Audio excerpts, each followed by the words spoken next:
falando aí sobre os 7 choros de José. Hoje estaremos trabalhando aí o choro aí da restituição familiar. Muito importante, eu creio que esse tema vai ter muita coisa para a gente dizer a respeito. Estamos aqui com os nossos queridos pastores Rogerão, pastor Rogério Goulart, que bom que você está aqui. E pastor Rogerinho também aqui conosco. Bom, hoje pastor Guerra não está, né? O Guerra está meio doentinho, nós vamos orar por ele. Queremos abençoar já, pastor Guerra, Senhor te renove. Pronto, restabelecer. Ele não está aqui, mas... Pastor Guerra, 3. 3. Senhor. Vai ficar bom logo. Isso, volta logo. Hashtag, volta pastor Guerra. Amém. Pois é. Qual que é o tema, qual que é o texto que nós vamos estar trabalhando? Nós vamos ter como referência o texto de Gênesis capítulo 46, a partir do verso 26, do 26 ao 29. Ele diz assim: todos os que vieram com Jacó para o Egito, que eram os seus descendentes, fora as mulheres dos filhos de Jacó, todos eram 66 pessoas. E os filhos de José, que lhe nasceram no Egito, eram 2. Todas as pessoas da casa de Jacó que vieram para o Egito foram 70. Jacó enviou Judá diante de si a José para que soubesse encaminhá-lo a Gozém, e chegaram à terra de Gozém. Então José aprontou seu carro e subiu ao encontro de Israel, seu pai, a Gozém. Apresentou-se, lançou-se-lhe ao pescoço e chorou assim longo tempo.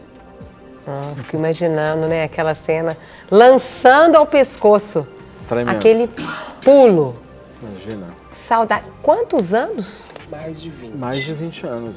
Ai, é muito tempo. Muito tempo. Ontem vocês até trabalharam sobre o choro da restituição, trabalharam sobre a restituição de identidade, não foi? Foi. E quando você acaba, né, estava até conversando antes, né, pastor? Quando você restaura a identidade, naturalmente, Deus vai restaurando todas as áreas da vida, né? E restaurando e restituindo a família, né? Sim, exatamente.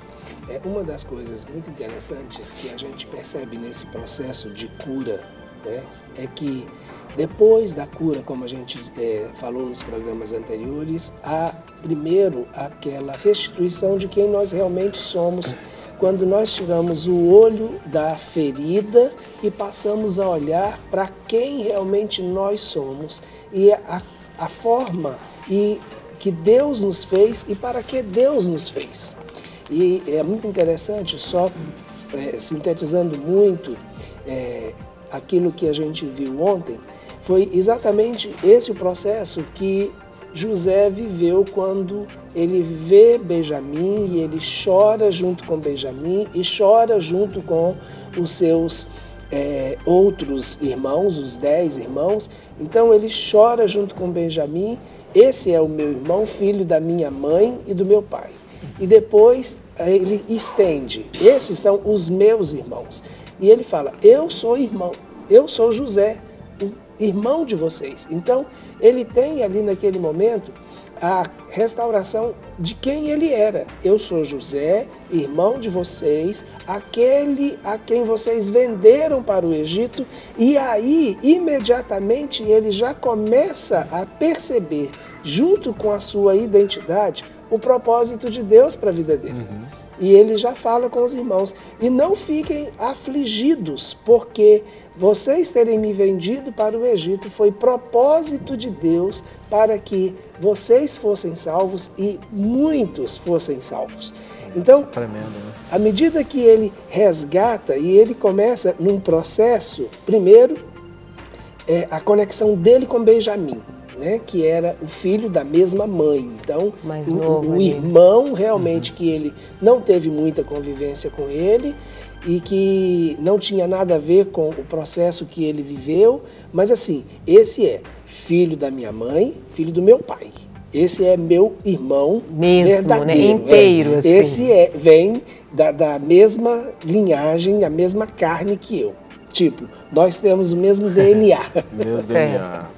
Aí, depois ele estende isso mas ele é filho da minha mãe, mas os outros são filhos do meu pai. Então, eu também sou filho de Jacó. Então, ali não era apenas o filho, né, de Raquel, mas também o filho de Jacó. Certo. A identidade, a herança. E aí ele entende, começa a perceber o propósito de Deus. E filho de Deus. Então a gente tem uma identidade em 3 níveis. O filho da mãe, quando ele conecta com Benjamim, o filho do pai, Jacó, quando ele conecta com os outros irmãos, e o filho de Deus, quando ele conecta com a visão e o propósito de Deus. Então ele tem essa restituição da sua identidade como um todo. Agora sim, quando a pessoa é sarada da sua identidade, esse processo da sua própria cura e da tomada de posição diante de quem ele é, começa a interferir na vida daqueles que estão ao seu redor. E isso é extremamente interessante. Eu agora, sarado e sabendo quem eu sou, eu começo a ser instrumento de cura para aqueles que estão próximos de mim. Correto. Uma das coisas muito interessantes que a gente vê, e isso impactou muita gente, na época quando a pessoa passa pelo encontro. Uma das coisas que normalmente a gente via no testemunho de quem passava pelos encontros era imediatamente ligar para os pais e pedir perdão para os pais pelas coisas que ele entendeu que tinha feito e que tinha magoado os pais. Na realidade, aquele momento que ela vivia de cura na presença de Deus, ela agora começa a estender às outras pessoas. E é isso que José vivencia. Exatamente. Né? José, então, o que ele faz? Está vivo meu pai? Sim. Então, já que está vivo meu pai, ainda vai ter muito tempo de seca. A fome ainda não vai acabar. Vá e traga meu pai para perto de mim. Eu não posso sair daqui. Até mesmo por causa das funções que José exercia e pela nível de autoridade que ele tinha e a importância do papel dele, não só para o Egito, mas para todas as nações ao redor, né? Eu não posso sair daqui. E naquela época não tinha os carros, né? Essas coisas rápidas, né? Não podia era muito determinar nada pela internet. Mas realmente demorado, né? Demorado. E a distância, né? Quer dizer, até o Egito era uma caminhada tanto, né? Pelo deserto ainda, né? E é interessante você abordando isso, Rogério, a questão de como que uma pessoa, no momento que ela começa a ser sarada, ela começa a perceber as coisas ao seu redor e as coisas ao seu redor começam a sendo transformadas. Nesse final de semana nós tivemos a clínica lá no núcleo do São Joaquim, do pastor Roberto da Eliane, e foi algo assim muito tremendo que Deus fez lá, sabe? Foi uma experiência muito tremenda. E a gente falando isso para as pessoas, e na segunda mencionei, que quando a pessoa está ferida, ela está machucada, a única coisa que ela enxerga, ela tem só uma visão da perspectiva da sua ferida.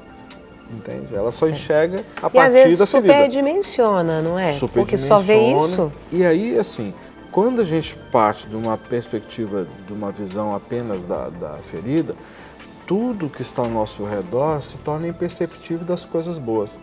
As coisas boas, elas se tornam perceptíveis. A gente só enxerga sempre a partir do foco da ferida. Então, se é a partir do foco da ferida, dependendo qual foi a raiz dessa ferida, se foi rejeição, foi abandono, foi traições, enfim, ela só enxerga dentro dessa perspectiva. Entendi. Então, ela não consegue ter uma perspectiva do futuro dentro de uma visão equilibrada, no sentido assim de que Deus tem coisas boas preparadas para mim, né? Ou seja, todos os obstáculos para ela se tornam arranha-céus. Não é um obstáculo, é um arranha-céu diante de mim, né? Quer dizer, intransponível aos olhos naturais.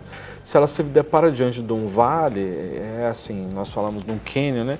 Se depara diante de um cânion, assim, embora não é um cânion, ela enxergou só um buraco, uma depressão, abismo, né? É um abismo, mas de repente para ela é um cânion, é assim, não dá. Então é preferível então voltar a achar um atalho, porque por aqui não tem perspectiva. Então, muitas vezes é essa condição das pessoas. Então, quando começa a ser sarado, restaurada essas raízes, as feridas na vida dela, os seus olhos começam a ser transformados. Ela começa a ver que ela afetou outros. Isso. Né? Que ela não é tão coitadinha. Exatamente. Assim. Ela começa a enxergar que ela também é um agente de ferida. Porque alguém que foi ferido, ela vai ferir. E muitas vezes ela não percebe que fere. Isso. Né? Estava conversando ontem com uma irmã à tarde a respeito de uma atitude de uma pessoa. E eu disse assim, olha, seria bom então conversar, porque provavelmente às vezes a pessoa no estágio que ela está vivendo, ela não consegue muitas vezes perceber que ela está ferindo. Né? Quantas vezes a gente vai conversar com a pessoa, não, mas eu não tive essa reação. Não, mas eu não foi assim que eu falei, não foi dessa forma que eu expressei. Às vezes você está falando isso, não consegue perceber isso. Por quê? Seus olhos estão embaçados. Eu lembrei de um caso que a gente trabalhou aqui, aquela semana de abuso sexual. Sim. E aí, um dos testemunhos, a pessoa contava que ela foi abusada, ela se sentiu lesada, enfim, mas ela começou a praticar e ela não percebia que aquilo era ruim, porque fizeram em mim e pela falta de maturidade, no caso, como era uma criança, ela repetia o que fazia. E sem ter sido estimulada a isso. Isso. Foi uma reação, entre aspas, natural, mas essa é a estratégia, né, do inimigo, é essa. Então, quando essas áreas começam a ser restauradas na vida da gente, então ela começa a perceber, opa, tem pessoas aqui ao lado. Um exemplo que eu gosto de citar sempre é a questão de Zaqueu. Quer dizer, Zaqueu subiu a árvore para ver Jesus passar. Jesus diz, olha, desce da árvore que eu quero ir para tua casa, nós vamos cear. Então, no momento que eles estão ceando, os olhos de Zaqueu se abrem. Né? A Bíblia não diz o que aconteceu, mas só pelo aspecto de estar diante do Senhor, né? E ali já estava no final do ministério de Jesus. Os olhos de Zaqueu se abrem e ele diz assim, eu decido, é uma palavra muito interessante essa, eu decido, né, dar a metade de tudo que eu tenho aos pobres. E se eu prejudiquei alguém, né, então eu dou 4 vezes mais. Então o que acontece? Naquele momento, né, aquele momento que acontece, Zaqueu, seus olhos são abertos. E aí um homem que era rico, o chefe dos cobradores de impostos, ele diz assim, opa, tem gente pobre do meu lado aqui. Certo. Tem pessoas necessitadas. Então os olhos deles se abrem diante o quê? Do descortinar e da cura que aconteceu. Revelador, né? Tá vendo? Mas é interessante. Pastor, segura só essa coisa interessante, é porque a gente tem uma telespectadora na linha daqui de Belo Horizonte, ela não quis se identificar, mas ela quer compartilhar algo conosco. Bom dia, querida.